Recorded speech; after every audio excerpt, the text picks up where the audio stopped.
그 증인은 경찰과 검찰 조사에서 홍장원 전 1차장은 이제 그 정무직 회의하실 때요. 홍장원 전 1차장은 증인에게 원장님 이거 언제 아셨나요? 라고 물어봤고 증인은 뭘 그런 걸 물어봐요? 라고 대답했다고 진술을 하셨죠. 맞습니다. 예.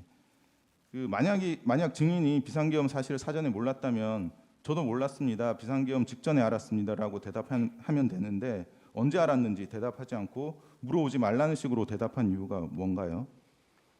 차장이 제 하급자인데 하급자가 첫마디로 이거 언제 알았냐고 물어보는 게 제가 보기엔 썩 적절치 않은 질문이라고 생각해서 대답하지 예, 않았습니다. 알겠습니다. 대답해주지 않은 것입니다. 그 증인은 그 다른 정무직 분들에게 그 대통령실에 갔다는 말씀도 안 하셨죠. 네, 안 했습니다. 그 다른 사람들에게 이렇게 얘기 안 하고 숨긴 특별한 이유가 있습니까? 숨긴 건 아니고 경황이 없어서 얘기를 못했는데 금방 뭐 제가 갔다는 게 나왔기 때문에 숨긴다고 숨길 수 있는 일은 아니고요. 알겠습니다. 숨길 의도는 없었습니다. 알겠습니다. 얘기 안 한 거는 맞습니다. 그 정무직 회의를 하실 때도 국회 상황은 TV로 모니터링을 하고 계셨죠. 네, 텔레비 켜놓고 예. 보고 있었습니다. 그래서 국회의원들이 계엄 해제 의결을 하기 위해서 국회로 모이고 있는 상황은 인식하고 계셨죠. 몇 시인지는 모르지만 인식했습니다. 예. 그리고 정무직 회의 이후에 홍장원 제1차장이 독대를 요청해서 독대를 하셨죠. 네, 뭐 독대를 요청보다는 그냥 따로 왔습니다. 예. 예, 강은 생략 나입니다. 그 증인과 홍장원 제1차장이 그 독대하면서 보고하고 보고 받으신 내용에 관한 주요 내용 워딩은 일치하는 것으로 보입니다.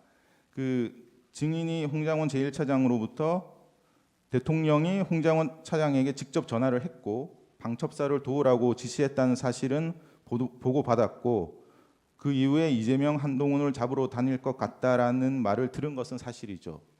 근데 그 중요한 차이가 있습니다. 예, 그건 방첩사가 잡으러 갈 것 같다는 얘기를 하지는 않았습니다. 그러니까 그 워딩이 있었던 그리고 그 사이에 다른 말들이 있었습니다. 예, 알고 있습니다. 그 워딩이 있었던 것은 사실이죠. 예, 이재명 한동훈을 오늘 밤에 잡으러 다닐지 모르겠습니다라는 취지의 말이 있었습니다. 예. 그런데 이제 그 사이에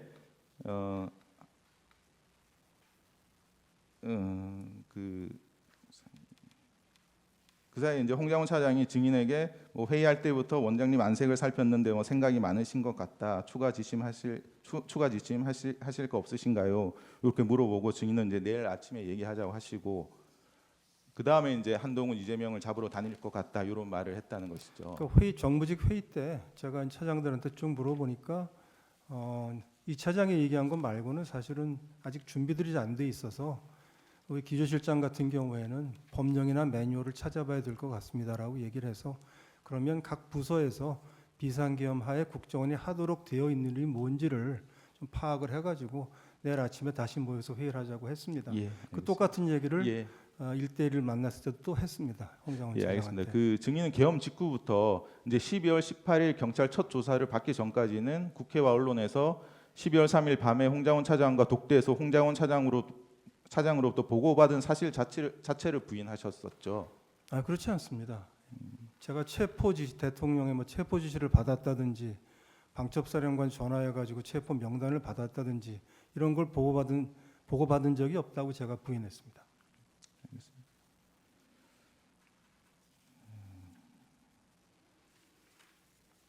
그 증인은 이제 홍장원 차장이 독대하면서 찾아와서 이제 그 정무집 회의에서 공개적으로 말하지 않고 이제 독대를 했다면 이제 보안이 유지되어야 하고 중요한 일일 것이라는 생각이 들었을 것 같은데 증인은 그런 생각 안 들었습니까? 따로 찾아왔길래 의아하게 생각을 했고 거기다 남의 안색 걱정까지 해줘서 정말 의아하다고 생각을 했고요. 그리고 차장이 원장한테 그렇게 보고하면 안 됩니다. 만일에 홍 차장 하는 말이 맞다면 이렇게 보고했어야 됩니다. 대통령께 전화를 받았다. 대통령께 어떤 지시를 받았다. 그래서 방첩사령관하고 전화를 해봤더니 이런 명단을 예. 불러주면서 위치 추적을 요청을 받았다. 원장님 이거 어떻게 했으면 좋겠습니까? 알겠습니다. 그렇게 얘기하지 않았습니다. 예. 그 증인은 이제 대통령으로부터 계엄 관련 지시를 받지 않으셨다고 하셨지 않습니까? 네. 그러면 대통령이 홍장원 차장이 이제 자기는 대통령이 이렇게 직접 전화를 해서 방첩사를 지원하라고 직접 지시를 했다라고 이렇게 그런 얘기를 들었으면 이제 국정원장으로서 그 홍장원 차장이 구체적으로 어떤 지시를 받았는지 물어보는 것이 자연스럽지 않습니까? 우선 홍장원 차장이 구체적으로 얘기하는 게 정상이죠. 그리고 방첩사를 지원하라고 하는 말씀은 제가 안보실장 때부터 대통령께서 참 여러 차례 들었습니다. 왜냐하면 방첩사가 굉장히 해편되고 축소됐다가 다시 복원되는 과정이기 때문에 방첩사를 좀 관심을 가지고 제 기능을 할 수 있게 복원시켜야 된다.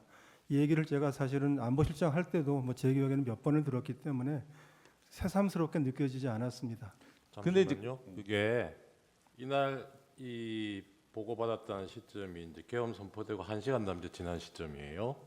증인은 대통령실에 가서 피청구인을 보고 온 사람이고, 그런데 그런 증인한테 차장이 대통령이 전화로 지시를 받았다라고 얘기하는데 그 지시 내용이 안 궁금했다는 얘기입니까?